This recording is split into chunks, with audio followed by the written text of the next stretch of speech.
Hey everybody, it's Ramadan. Let's round up. It's Ramadan Roundup. It's Ramadan Roundup. It's Ramadan Roundup. Ramadan Roundup with Ilyas Duck. Let's go!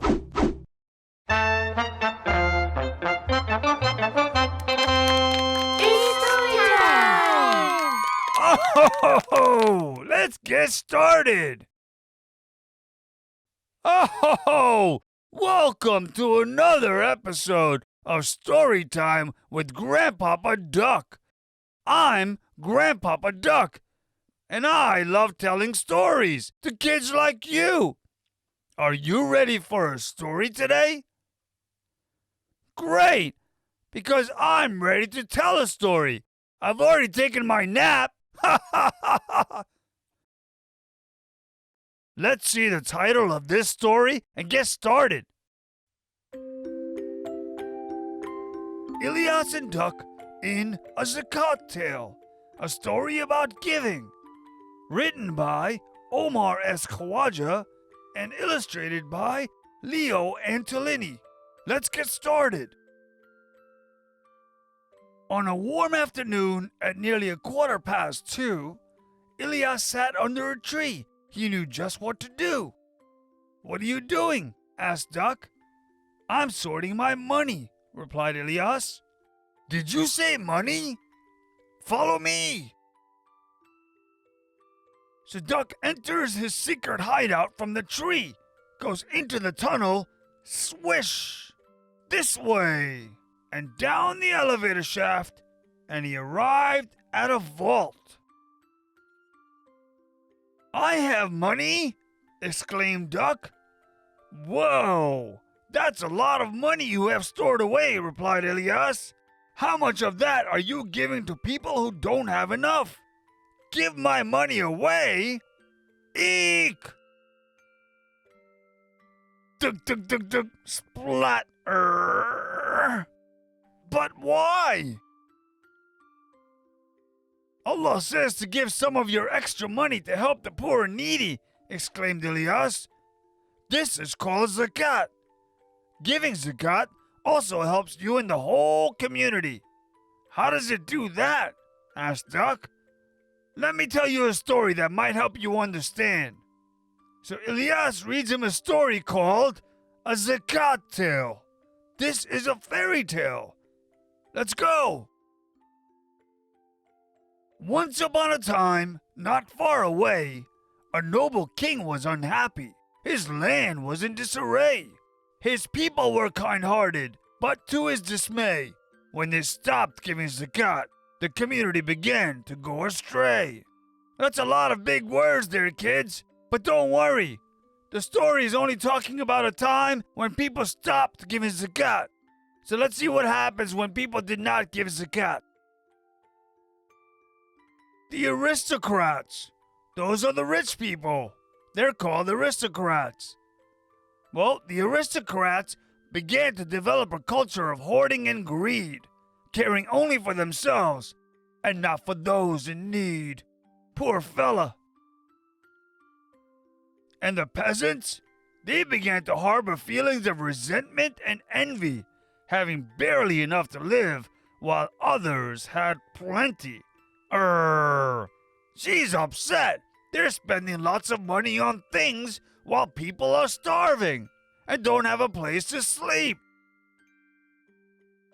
And the businessmen, they began to lose customers who once shopped at their stores because many people couldn't afford to buy things anymore.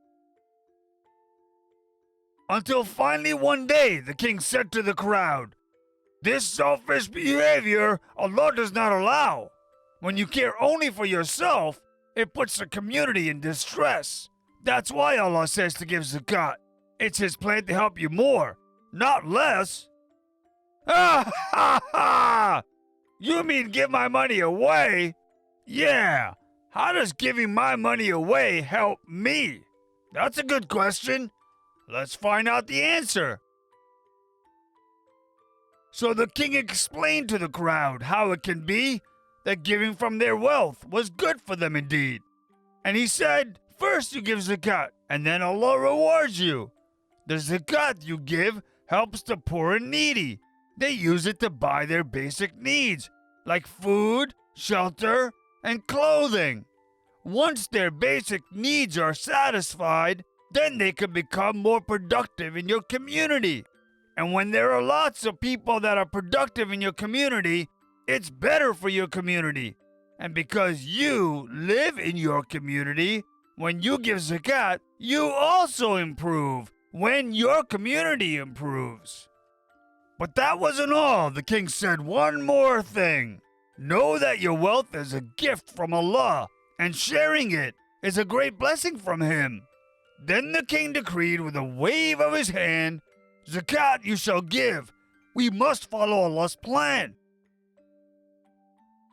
So the king's news spread quickly, by land, through the air, across the scary woods, and overseas. Avast me hearties, ye must give zakat and bring that harmony. That's how pirates talk, ha ha! Some time went by, 1 year or two, maybe even 3, and Allah's plan was working, just like the king said it would be. Because when the people with a lot started giving zakat, it improved many lives and softened many hearts. And when the poor worried less about meeting basic needs, they became a productive part of a growing community. Look, the aristocrat is giving money. He's giving zakat. And the poor person is receiving zakat money. Then the poor person goes and buys something with that. What does she buy? A sewing machine, right. Then she uses a sewing machine to start making what? Clothes, right. Then what is she doing with those clothes? She's selling them, right. She started a business. Now that business is going to make her money. Soon, she might not need zakat anymore. Then there will be one less poor person in this world. You see how zakat works? And what about the store owners? Zakat was also good for the businessmen in their stores because look, now they had many customers lying out the door. In the end, harmony returned to the land. People gave zakat and worked hand in hand. They stopped being selfish like they once were, and when they put trust in the guidance from Allah, they lived together, happily ever after. The end. Now do you understand why it's so important to give zakat? Asked Ilyas. Yes, I must not be greedy. It's time to help the poor and needy. And there he goes. Back into his vault, counting his money to give to charity, zakat, spending, and savings. The end. Well, that was such an exciting story, wasn't it, kids? I hope you enjoyed it. Now it's time for me to go read another great book, the Quran. It's amazing. But before we go, there is one thing that we need to do, given that it's Ramadan and all, and I think you know this. That's right. It's the Ramadan jingle. Do you know it by now? Great. I can use some help. You ready? Say it with me. There's no room for meanness, only goodness in Ramadan. And when a good deed is done, the reward for it is multiplied. Not just once or twice, not 3 times nor 4, but many, many, many, many, many times more. Ho ho! That was fun. You guys are great. Thank you so much, everyone. Watch again next time, kids. Next week at the same time on the same channel. Assalamu alaikum and Ramadan Mubarak.